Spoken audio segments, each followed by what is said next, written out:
안녕하세요. 오늘 저희가 함께 좀 깊이 파고들 자료는요. 이대희 목사님의 헬레니즘 탈출기 원형교회 회복 이 책의 일부 내용입니다. 이게 35년간의 목회 경험을 바탕으로 쓰신 글이라 한국 교회의 현실에 대한 고민이 아주 깊게 담겨 있거든요. 저자 본인이 이걸 좀 더 일찍 알았더라면 하는 그런 아쉬움에서 시작해서요. 오늘날 교회가 겪는 어려움의 배경에 헬레니즘적 인본주의라는 게 있다. 이걸 지적하고 원형교회로 돌아가자 이런 주장을 하십니다. 과연 저자가 무엇을 발견했고 이게 당신에게는 또 어떤 의미로 다가올지 한번 같이 들어가 보시죠. 먼저 저자가 문제 삼는 헬레니즘이요. 이게 정확히 뭘 의미하는 걸까요? 그냥 뭐 고대 그리스 사상 이런 단순한 얘기는 아닐 것 같은데요. 네, 맞습니다. 여기서 말하는 헬레니즘은 고대 철학 그 자체라기보다는요, 성경의 가르침이나 원리보다 인간적인 생각 혹은 세상의 운영 방식, 효율성 이런 것들을 더 중요하게 여기는 경향, 저자 표현을 빌리면 인본주의적 구습이라고 할 수 있겠네요.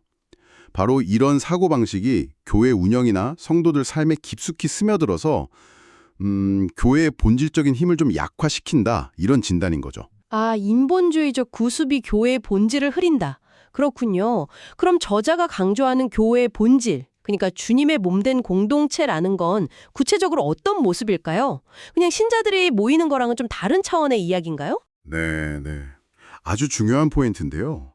저자는 교회가 어떤 특정 건물이나 조직, 이게 아니라요.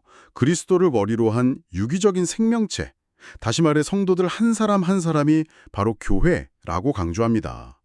그 에베소서 1장 23절 말씀에도 나오잖아요. 교회는 그의 몸이니 만물 안에서 만물을 충만하게 하시는 이의 충만함이니라. 핵심은 그러니까 건물의 크기나 외형 이런 게 아니라 그리스도와의 살아있는 관계, 그리고 만물을 그분 안에서 회복시키는 어떤 우주적인 사명, 여기에 교회의 본질이 있다는 거예요. 아, 그렇군요. 그러니까 교회를 하나의 조직체나 건물, 이런 시각으로 보는 것 자체가 어쩌면 이미 헬레니즘적인, 즉 인간 중심적인 구조에 좀 치우친 생각일 수 있다. 이런 말씀이시네요. 사람과 사명 중심이 아니라요? 바로 그 점입니다. 저자가 정확히 그걸 지적하는 거예요. 교회의 본질을 관계랑 사명으로 보지 않고 자꾸 세상적인 어떤 조직 운영 방식이나 외형적 성장에 집중하게 될 때 그게 벌써 헬레니즘적 사고의 영향을 받고 있다는 증거라는 거죠. 그래서 우리가 세상의 방식을 의존하면 안 되는 이유이기도 하고요. 근데 듣다 보니 정말 흥미로운 지점이요. 저자가 이런 헬레니즘적인 방식이 종교개혁 이후에도 여전히 교회 안에 아주 강하게 남아있다. 이렇게 본다는 점이에요. 보통 종교개혁하면 뭔가 다 뒤엎은 혁신처럼 생각하기 쉬운데 그렇지 않나요? 그렇죠. 그래서 저자의 주장이 좀 더 도발적으로 들릴 수도 있어요. 그러니까 16세기 종교개혁이 오직 믿음, 오직 성경 같은 복음의 핵심 교리는 분명 회복시켰지만 정작 교회를 운영하는 방식이나 성도들의 생활낭식 같은 실제적인 삶의 구조 면에서는 로마 카톨릭 시대의 헬레니즘적 틀을 상당 부분 거의 그대로 가져왔다고 비판하는 겁니다. 이게 비유하자면 컴퓨터 핵심 소프트웨어, 그러니까 교리는 바꿨는데 그걸 돌리는 운영체제, 즉 교회 구조나 문화는 예전 것을 거의 그대로 쓰고 있는 셈이다 이런 거죠. 와, 미완의 개혁이라는 평가가 그래서 나오는 거군요. 신학은 바뀌었는데 교회의 운영 시스템이나 문화는 크게 변하지 않았다.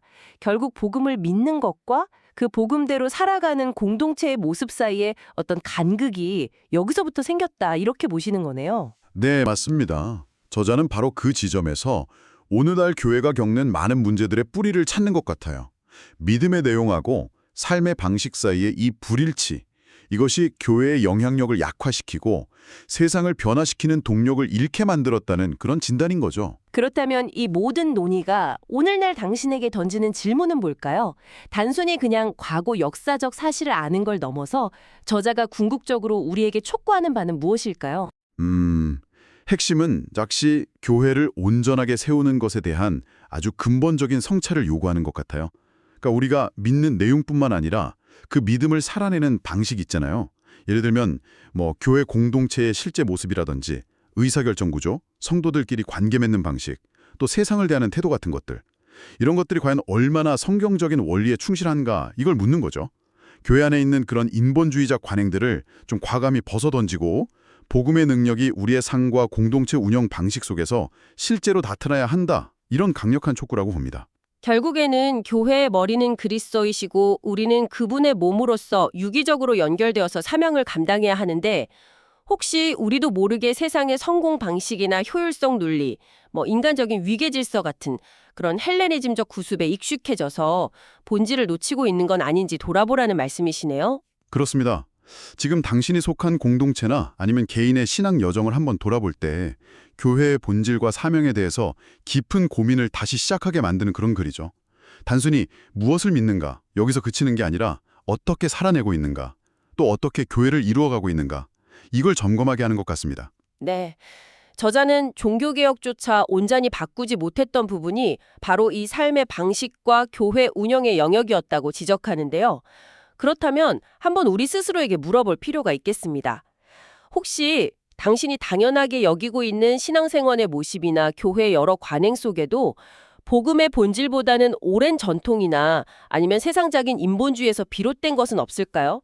한번 깊이 생각해 볼 만한 질문을 남기면서 오늘 이야기는 여기서 마무리하겠습니다. 감사합니다.